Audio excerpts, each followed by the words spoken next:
Tormenta di neve stamattina in Alta Val Chiampo, nel Vicentino. A Crespadoro e Nogarole ne è caduta mezzo metro, costringendo i sindaci a chiudere le scuole. Linea ferroviaria Trento-Bassano bloccata per un'ora e mezza per gli alberi che carichi di neve si sono piegati fin sui binari. È accaduto tra Bassano e Primolano, sempre nel Vicentino. È allerta valanghe sulle Dolomiti. Il soccorso alpino invita alla massima prudenza sci alpinisti, ciaspolatori e camminatori.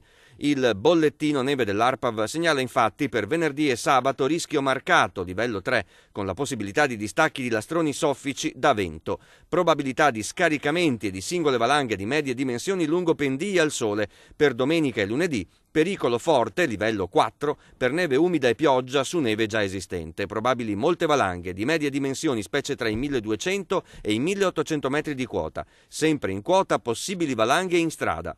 Strade agibili ma pericolo ghiaccio in gran parte delle provinciali del Vicentino, dove è obbligatorio circolare con gomme invernali o catene tutti i giorni fino al 30 aprile. Il ghiaccio è atteso anche in città sabato. Il comune invita tutti alla prudenza, anche i pedoni, soprattutto quelli anziani.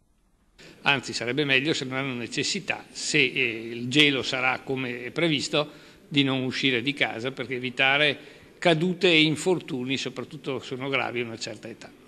Da stasera stazione dei treni aperta anche di notte, fino a tutto febbraio per i senza fissa dimora che non trovano posto all'asilo notturno. Il prefetto ha autorizzato la richiesta del comune.